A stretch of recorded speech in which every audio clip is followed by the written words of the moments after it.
Okay, so here we are. I've already had a couple warm-up runs. Not that I think that that is super important. You don't really start to break in until you're under load, but whatever.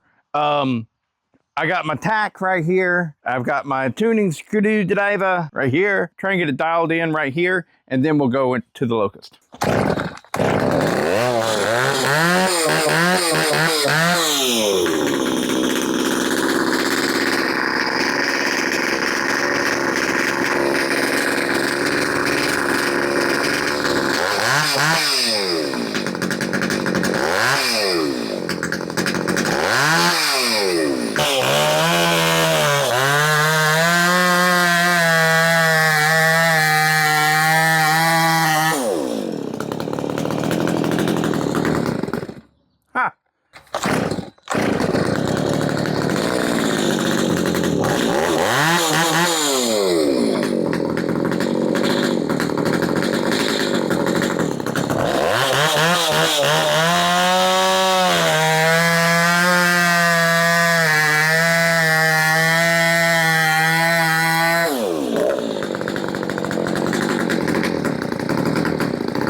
What the hell?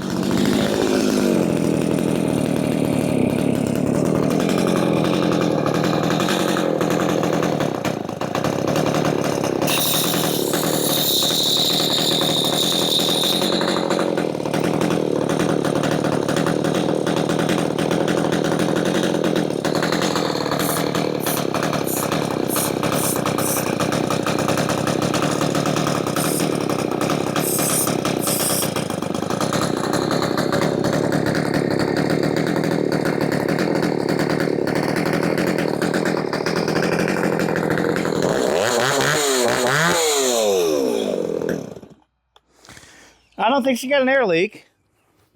So it would have definitely killed it if it had an air leak. But I think it probably just takes a while for the rings to seat in, as well as the me to get the carburetor tuned right, you know. So, but I'm gonna go and take it right now and put it in that Locust and see if we gained any power. The way it feels right now, it doesn't feel like we gained any power at all. It feels the same as it did before with the OEM 290 cylinder on it. All right, so we're back. Here we are. This is the original Locust that I got my time cuts in. And so here we go. Let's see if we made any improvements by going with the $23 039 or 390 cylinder kit, piston and cylinder kit. So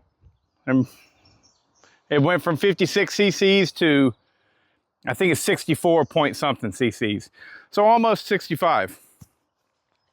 Let's see what she got.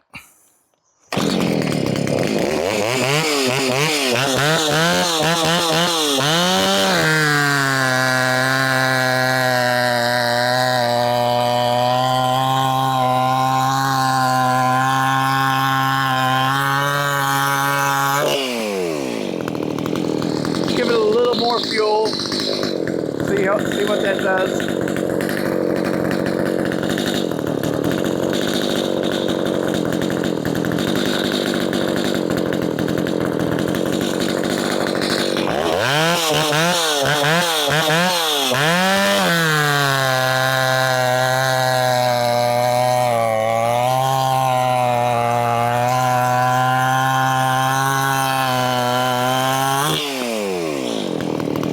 Felt better. Give it a little bit more.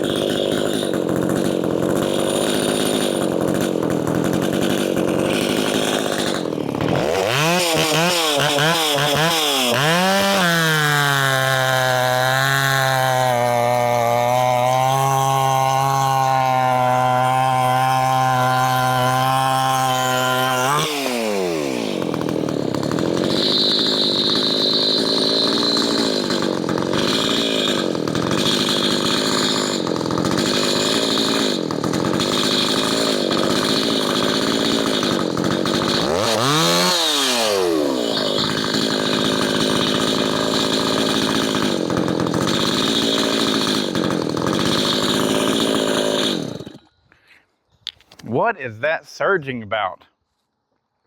Anyways, so that's about it. I think that's about as good as I'm going to be able to get it.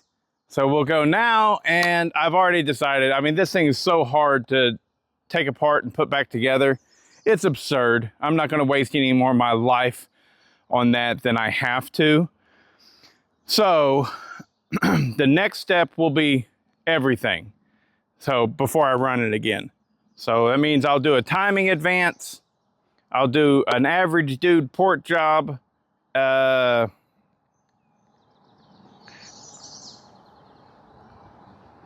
do the high compression piston. I'll do all the stuff so that I don't have to ever take it apart again. I'll do it before I put it back together and come out and do a test. I know that you guys want to see it one step at a time. But I mean, come on, I spent 2 hours putting this stupid thing back together. Would the next time go faster? Yes. The next time I wouldn't have the camera on me and all that jazz, but I'm not going to do it 3 or 4 times. Sorry. No. I hate working on this thing. So hopefully we made a difference with that big bore, you know, piston and cylinder. Am I thinking we did? No. Am I thinking it's worth it? No. I mean, I would say stick with the stock cylinder if you've got it. Yeah, if you have to replace the cylinder, go ahead and get the bigger one, I suppose. You know, but if you can, stick with OEM. Or at least, I mean, that's what I'm seeing right here, right now.